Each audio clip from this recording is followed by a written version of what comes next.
and you read some interesting stuff today. I guess the first one was related to, drone safety. And how about trying to get information from, places like in the US, the FAA, but then they refuse, so what do? Well, this one here says, we're suing to learn more about the drone test project hitting San Diego's skies. It's kind of an interesting timing for this too, because if you guys remember with all that riot and stuff happening in Minneapolis, they had that drone flying over the area. This one says, in 2014, a US Customs and Border Protection drone experiencing a mechanical failure was deliberately drowned in the ocean off San Diego.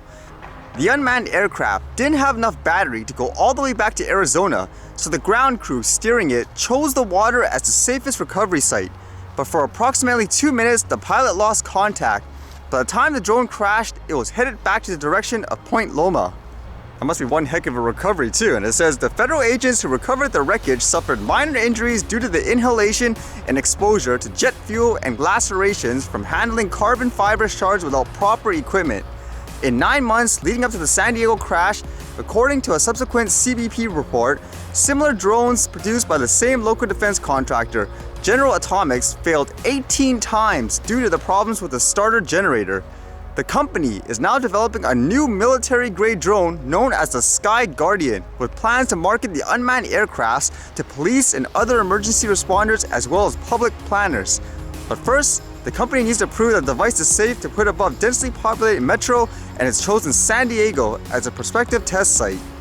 So with that in mind, I guess this organization wanted more information, like from the FAA, to find out how do you determine that this thing is good to go to fly over this area? How can you determine it's safe? And apparently with that in mind, they're not really giving them the information. And it says because of that, it says that's why the Voice of San Diego is suing the public agency. It says if the SkyGuardian, which spans 79 feet across its wings and weighs up to 12,500 pounds, successfully flies over the city, it will set a major precedent in the United States. It will literally open civilian airspace to new commercial uses and new forms of surveillance, what the company itself has dubbed as a persistent eye in the sky. And again, they tried to get more information about this, but it seems like they just refuse. And it says here the reason why, it might be because it's military related.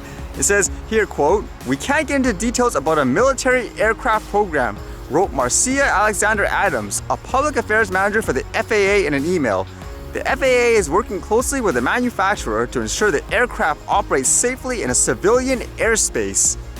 That's the argument though, because they're saying they have something like a Freedoms of Information Act or something like that. And it says, in a complaint filed Friday, VOSD alleged that the FAA is improperly withholding public records, initially requested in March about the SkyGuardian flight in violation of the Freedom of Information Act. The law gives the public the right to access certain documents in possession of the US government. By law, those documents are supposed to be released in either full or partial form within a few weeks of a request. Makes me wonder if this will have impact on, say, the recreational hobbyists, because even in the article they imply they want this because in their minds, drones, they crash all the time, like say really frequently, where at the same time with this notion of they want to commercialize the whole airspace and all that, would that actually make people not want like this stuff, like just recreational people flying it in their backyards for fun and all that too. And I guess with that thought about what's happening in places like, for example, the Minneapolis, all the riots happening worldwide in condemning what the police officer did to the person, having his knee on his neck, which ultimately he passed away. Apparently a lot of media companies are doing a blackout of sort and putting like this ad. It's basically an ad saying, "I can't breathe," and it's running for exactly 8 minutes and 46 seconds. As to why this exact time, that's apparently exactly how long the police officer had his knee on the person. But apparently this ad is making some people uneasy, and they're saying it's crazy to have this like on a kid's channel, for example, like on Nickelodeon. So here's briefly what it looks like. Would you think this is scary, for example, or would you think it's effective?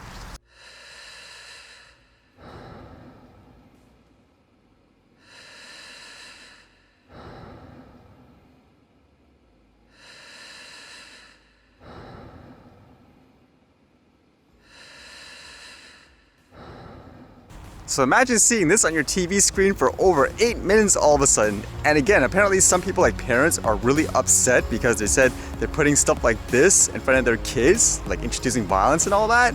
Whereas some people would say, what are you talking about? don't know, I'm thinking if I was a kid and I saw this, honestly, I'd probably have the mindset kind of like how they have things like, this is a test of the emergency broadcast system. That's probably how I would interpret it as a kid if I wasn't aware of what's going on, which would be, I guess, more on the responsibility of the parent to explain what's going on in that sense. But in general, do you think stuff like this is actually good, or no? Do you think it's bad? For myself, for that perspective of, I guess, a child watching or trying to understand something extremely, I guess you could say, mature in that sense, like an adult topic, they often say kids are smarter than you think. I mean, for myself, when it came to those topics and cartoons, like the ones I watched were actually really mature. And I don't mean mature in the sense of, oh my god, it has like sex and stuff in there, but the topics, as I mentioned, like one example, like a cartoon I watched, I mentioned before is like, for example, like the X-Men, the animated one. It dealt with things like discrimination and racism. Basically, people creating all these laws and stuff because they feared, like, let's say, like these mutants because they're different. Like some of them, they just look different. But then people are so afraid, they demanded laws, registrations. And when you think about that, it makes you think as a child, wow, like what are these people doing? That's not right. And then you get to see, I guess, the humanity, the emotion. In my opinion, you need stuff like that too. If the adult isn't gonna tell the child, for example, what's going on, is it right or wrong, then the child's going to put the pieces together themselves, correct? That's what I did actually, because my parents were like really busy, like working and stuff all the time, you could imagine. So for myself, when I watch stuff like that, I put the pieces together, try to read actually things with like other events and stuff like that happening in the world and thinking, hey, does this make sense?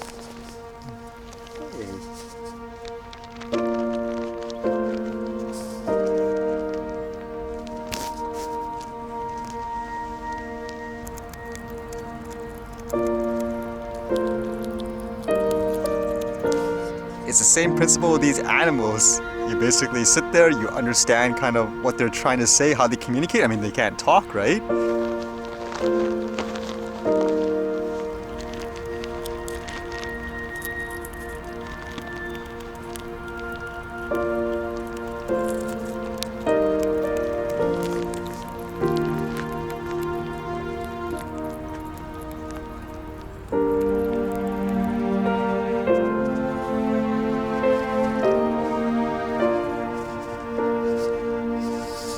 Man, how can a squirrel be afraid of a duck? The squirrel has like sharp claws and stuff.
Alright, see you guys later.